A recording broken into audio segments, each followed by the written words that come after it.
ආයිබෝන් සුබ දවසක් වේවා සියලු දෙනාටම.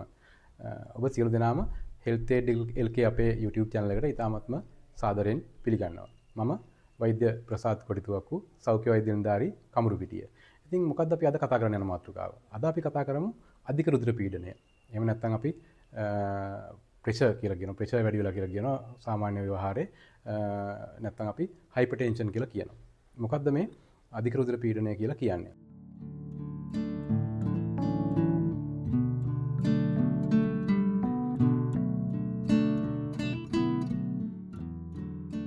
අපි මැනීමේදී අගයන් දෙකක් ගැන කතා කරනවා. එකක් තමයි සිස්ටොලික් බ්ලඩ් ප්‍රෙෂර්, අනිත් එක තමයි ඩයස්ටොලික් බ්ලඩ් ප්‍රෙෂර් කියලා කියන්නේ. ඉතින් සිස්ටොලික් බ්ලඩ් ප්‍රෙෂර් එක සාමාන්‍ය තත්ත්වයට 120ක් වෙන්න ඕන. ඩයස්ටොලික් බ්ලඩ් ප්‍රෙෂර් එක 80ක් වෙන්න ඕන. මේක තමයි සාමාන්‍ය තත්ත්වය. ඉතින් මෙතනින් උඩට ගිහිල්ලා රුධිර පීඩනය කා කෙනෙක්ගේ වැඩි වෙලා තියෙනවා නම් අපි ඒකට අධි රුධිර පීඩනය එහෙම නැත්නම් හයිපර්ටෙන්ෂන් කියලා කියනවා. ඉතින් කෙනෙකුට යම් කෙනෙකුට මේ අධික රුධිර පීඩනය තියෙනවා නම් මොනවද අපිට දැනෙන රෝග ලක්ෂණ? අපි හඳුනා ගන්න ඕන මේ රෝග ලක්ෂණ මොනවද කියලා. සමහර වෙලාවට කෙනෙකුට රුධිර පීඩනය 180ට 80යි 90ට නැත්නම් 200ට වැඩි වෙලා තිබුණත් කිසිම රෝග ලක්ෂණයක් දැනෙන්නේ නැති අවස්ථාවලුත් තියෙනවා. ඒක තමයි හොඳ නැතිම තත්ත්වය. සමහර අයට 200ට වැඩි වෙලා තිබුණත් කිසිම රෝග ලක්ෂණයක් දැනෙන්නේ නැහැ. කරකැවිල්ලවත් නැහැ. කිසිම රෝග ලක්ෂණයක් දැනෙන්නේ නැති අවස්ථාවල් තියෙනවා. ඒකට සාමාන්‍යයෙන් අපි රෝග ලක්ෂණ කියලා කියන්නේ මොනවද මේ අධිරුධිර පීඩනයේ තියෙන රෝග ලක්ෂණ?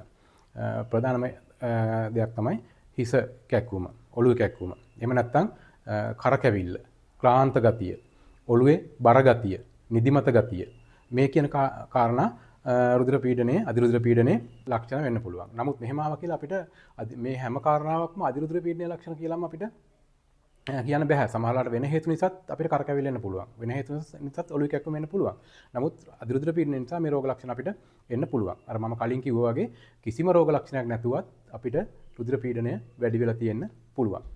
ඉතින් මෙහෙම අපි වෛද්‍යවරයෙක් ළඟට ඔබ ගියාම ඔබේ රුධිර පීඩනය පරීක්ෂා කරලා බලලා රුධිර පීඩනය තියෙනවා කියලා දැනගත්තට පස්සේ මොනවද අපි කරන්නේ? ඒ වෛද්‍යවරයා ඒ වෙලාවෙම අපිට පරීක්ෂණ තව අපි මේ සම්බන්ධයෙන් කරන්න ඕන පරීක්ෂණ තව කිහිපයක් තියෙනවා. මොකද රුධිර පීඩනයත් සමග රුධිරේ කොලෙස්ටරෝල් මට්ටම වැඩි වෙන්න පුළුවන්. ඊට අමතරව ගොඩක් වෙලාවට රුධිර පීඩනය තියෙන කෙනෙක්ගේ දියවැඩියා රෝගී තත්ත්වයක් ඒකත් එක්කම තියෙන්නත් පුළුවන්. ඊට අමතරව අපි පරීක්ෂා කරලා බලන්න ඕන අක්මාවේ ක්‍රියාකාරීත්වය සහ වකුගඩුවල ක්‍රියාකාරීත්වය. එතකොට මේ කාරණා පරීක්ෂා කිරීමට යෑමේදී අපි මොනවද කරන පරීක්ෂණ? අපි සාමාන්‍යයෙන් රුධිර පීඩනය තියෙනවා කියලා අඳුනගත්තට පස්සේ කොලෙස්ටරෝල් පරීක්ෂණයක්. එහෙම නැත්නම් ලිපිඩ් ප්‍රොෆයිල් කියන පරීක්ෂාව අපි සාමාන්‍යයෙන් කරනවා. ඒකෙන් තමයි අපිට අපේ රුධිරේ තියෙන කොලෙස්ටරෝල් මට්ටම් ගැන අවබෝධයක් ගන්න පුළුවන් වෙන්නේ. එතනින් එහාට ගියාම ෆාස්ටිං බ්ලඩ් සුගර් එහෙම නැත්නම් රුධිරේ නිරාහාර සීනි පරීක්ෂාවත් අපි කරනවා. එතකොට ඒකෙන් බලා ගන්න පුළුවන් දියවැඩියාව අපිට කෙනෙකුට තියෙනවද කියන කාරණය. ඒ විතරක් නෙමෙයි. අපි රුධිර පීඩනය තිබිච්ච කෙනෙකුගේ අපි ඒ කෙනාගේ වකුගඩු වල ක්‍රියාකාරීත්වය බලන පරීක්ෂණ. එහෙම නැත්නම් සීරම් ක්‍රියේටිනින් කියන පරීක්ෂණය කරනවා. ඊට අමතරව අක්මාවේ ක්‍රියාකාරීත්වය බලන SGOT සහ SGPT කියන පරීක්ෂණ සාමාන්‍යයෙන් අපි කරනවා. ඉතින් ගොඩක් වෙලාවට මේ අධිරුධිර පීඩනයේදී මේ කියන පරීක්ෂණ ටික අපි කරනවා. එතකොට දැන් අපි රෝග ලක්ෂණ දන්නවා, අපි කරන පරීක්ෂණ ටික දන්නවා. ඊට පස්සේ එතනින් එහාට ගියාම රුධිර පීඩනය තියෙනවා කියලා කෙනෙක්ව හඳුනගත්තට පස්සේ අපි මොකද කරන්නේ?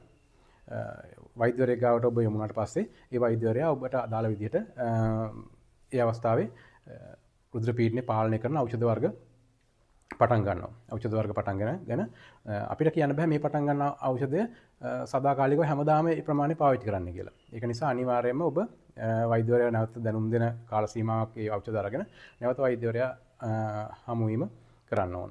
එතකොට සමහර වෙලාවට මේක රුධිර පීඩනය අඩු වෙලා තිබුණොත් එහම අපිට ඒ දෙන ඖෂධ වර්ග ප්‍රමාණය අඩු කරන්න පුළුවන්.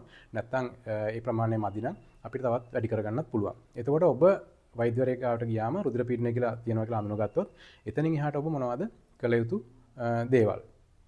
මේක හරිම වැදගත්. එතකොට වෛද්‍යවරයා අපිට කියනවා අපේ ආහාර රටාව වෙනස් කරගන්න කියලා. ආහාර රටාවේ මොනවද අපිට වැදගත් කාරණා? අපි ගොඩක් කරලා කොලෙස්ටරෝල් උත් වෙන පුළුවන් රුධිර පීඩනයත් එක්ක. ඒ වගේ තත්ත්වයක් තිබුණොත් එහෙම අපි කොලෙස්ටරෝල් මට්ටම අඩු කරන විදිහේ ආහාර රටාවක් තමයි අපිට අනුගමනය කරන්න වෙන්නේ. අපි ගොඩක් වෙලාවට කාබෝහයිඩ්‍රේට් වැඩිපුර තියෙන ආහාර අඩු කරන්න ඕන, මේදේ වැඩිපුර තියෙන ආහාර අඩු කරන්න ඕන. ඊට අමතරව ලුණු අධිකව ආහාරයට ගැනීමත් අපි අනිවාර්යයෙන්ම අඩු කරන්න අවශ්‍ය වෙනවා. එතකොට ඒක තමයි අපි ආහාරමය වශයෙන් වැදගත් වෙන කාරණා. ඊළඟට අනිත් කාරණා තමයි අපිට යම් ඖෂධයක් වෛද්‍යවරයා නියම කරොත් එහෙම ඒ ඖෂධය අපි දිගටම ඒ අදාළ කාල සීමාව ගන්න ඕන. එහෙම නැතුව අද අපි රුධිර පීඩනය මැන්නට පස්සේ වැඩි වෙලා තිබිලා නමුත් ඖෂධය ගන්නකොට තව දවස් කිහිපයකින් රුධිර පීඩනය මයින් අවස්ථාවේදී ඔබේ රුධිර පීඩනය සාමාන්‍ය තත්ත්වයට පත් වෙලා තියෙන පුළුවන්. අපි එහෙම උනායි කියලා අපි ඒ ඖෂධය එකපාරටම නවත්තන්නේ නැහැ. වෛද්‍ය උපදේශයකින් තොරව අපි ඖෂධය එකපාරට නවත්තන්නේ නැහැ. එතකොට අපි කාලයක් ඖෂධ ලබා දීමේදී රුධිර පීඩනය පාලනය වෙන ආකාරය අනුව ඖෂධ වෛද්‍යවරයාගේ නිර්දේශය අනුව පමණක් අපි අඩු කරගන්න අපිට පුළුවන් වෙනවා. එහෙම නැත්නම් අපිට වැඩි කරගන්න අවශ්‍ය වෙන අවස්ථාවලුත් තියෙනවා. එතකොට එහෙම තමයි ඒ ඖෂධ සම්බන්ධයෙන් අපි අනිවාර්යයෙන්ම දැනුවත් වෙන්න ඕන දේවල්. ඊළඟට අනිත් කරුණ තමයි අපි කාලයක් මේ ඖෂධ ලබා ගැනීමේදී ගොඩාක් මිත්‍යා මත තියෙනවා. මිත්‍යා මත. මේ ඖෂධ නිසා වකුගඩු වල රෝගී තත්ත්වයන් එන්න පුළුවන්. මේ ඖෂධ ගත්තට පස්සේ මේ ඖෂධ නිසා සීනි එන්න පුළුවන් ඔය කියලා ඔය වගේ මිත්‍යා මත ගොඩාක් සමාජයේ තියෙනවා. ඉතින් එහෙම මේ මිත්‍යා මත විශ්වාස කරලා අපි කොයි වෙලාවකවත් අපි ඖෂධ ගන්න එක නතර කරන්නවත් ඖෂධ ගන්න එක වෙනස් කරන්නවත් හොඳ නැහැ වෛද්‍ය උපදේශයකින් තොරව. ඒක නිසා මේ කරුණ අපි හරියටම අවබෝධයෙන් කටයුතු කළ යුතුමයි. ඊළඟට තවත් මොනවද අපි ආහාර ගැන කතා කරා. ඊට අමතරව තවත් මොනවද අපිට රුධිර පීඩනය තියෙනකොට කරන්න පුළුවන් දේවල්.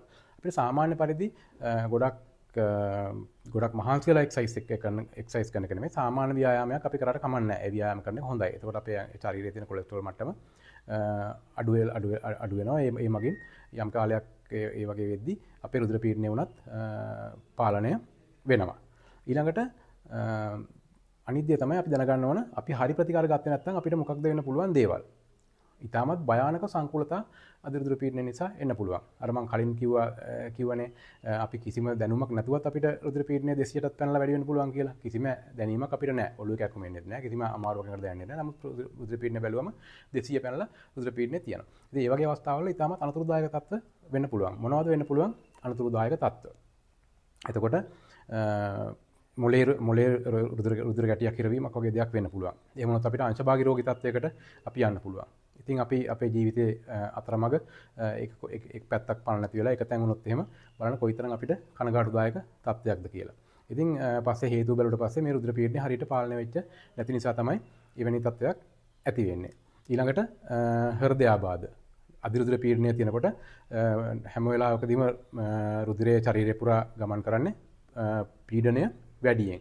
එතකොට එහෙම වැඩි පීඩනයක් යටතේ රුධිරය පොම්ප කරන්න ගියාම හෘද වස්තුවේ මාංශ පේශි ඝනකම් වෙනවා. එතකොට ඒ වගේ හෘද වස්තුවේ යම් අකර්මණ්‍යතා ඇති වෙන්න පුළුවන්. ඒ විතරක් නෙවෙයි රුධිර පීඩනයත් එක්ක කොලෙස්ටරෝල් මට්ටම් මෙහෙමත් වැඩි වෙලා හෘද රුධිර වාහිනී වල එම කොලෙස්ටරෝල් ගිහිල්ලා තැම්පත් වෙලා ඒවා අවහිර වෙලා යම් අවස්ථාවක හෘදයාබාධ වගේ තත්ත්වයක් වුණත් මේ අධිරුධිර පීඩනය නිසා එන්න පුළුවන්. ඒකට ඒක නිසා අපි අනිවාර්යෙන් සැලකිලිමත් වෙන්න ඕන. ඔබට අධිරුධිර පීඩනය තියෙනවා නම් මේ ගන්න ඖෂධ සම්බන්ධයෙන් ඊට පස්සේ ඔබ නිරන්තරයෙන් ඒ අදාළ කාල සීමාවල් තුළ වෛද්‍ය පරීක්ෂාවන්ට භාජනය වෙන්න ඕන. එතකොට යම් ඖෂධයක් අපි ලබා ගන්නවා නම් දීර්ඝකාලීනව ඒ ඖෂධය දිගට ලබා ගන්න ඕන. යම් මිත්‍යා මත විශ්වාස කරමින් ඔබ ලබා ගන්න ඖෂධය වෙනස් කරන්න යන්න හෝ නතර කරන්න යන්න කවදාවත් අපි හොඳ නැහැ. ඉතින් ඒක නිසා මේ කරුණු මම හිතන්නේ ඊ타ත්ම වැදගත් වෙයි. මේවා ක්‍රියාත්මක කරේ නැත්නම් ඔබට මේ සංකූලතා නිසා ජීවිතේ ඊ타ත්ම දුක්ඛිත තත්වයකට පත් වෙන්න පුළුවන්. අවසානයේ ජීවිත හානියක් වුණත් එහෙම නැත්නම් මරණයටපත් වෙන්න උනත් පුළුවන්කම තියෙනවා. හෘද රෝගී තත්ත්වයක් වගේ ඇති වුණොත්. ඉතින් ඒක නිසා මේ සම්බන්ධයෙන් දැනුවත් වෙන එක මම හිතන්නේ ඊ타ත්ම වැදගත්. මේ වගේ සෞඛ්‍ය පණිවිඩ අපි ඉදිරියටත් ගෙන එන්න බලාපොරොත්තු වෙනවා. ඔබට මේ දැනුම වටිනවා කියලා හිතෙනවා නම් ඔබ නිරන්තරයෙන් මේ දැනුම ලබා ගත යුතුයි කියලා හිතෙනවා නම් අපේ YouTube channel එක Health Aid LK YouTube channel එක subscribe කරන්න. ඒකම bell icon එකක් click කරගෙන යන්න. එතකොට අපි මේ වගේ වීඩියෝ එකක් මුදාහලා වහාම ඔබටම වීඩියෝ එක ගෙන්වා ගන්න පුළුවන් වෙනවා. ඒකම අනිත් මතක් කරන්න ඕන කාරණාව තමයි ඔබ මේ දැනුම ලබා ගැනීමේදී ඔබට අදහසක් තිබෙනවා නම් ඔබ තවදුරටත් දැනුවත් යුතු සෞඛ්‍ය කාරණා සම්බන්ධයෙන් අපිට අපේ වීඩියෝ එක පහලින් තියෙන කමෙන්ට් සෙක්ෂන් එකේ ඒ සම්බන්ධයෙන් අපි දැනුවත් කරන්න. එතකොට අපිට ඒවා නිරීක්ෂණය කරලා අපි ඊළඟට ඔබ දැනුවත් කරන්න පිළිල කරන වීඩියෝ එකට ඒ අදහස් යොදා ගන්න පුළුවන්. ඉතින් බොහොම ස්තුතියි සියලු දෙනාටම.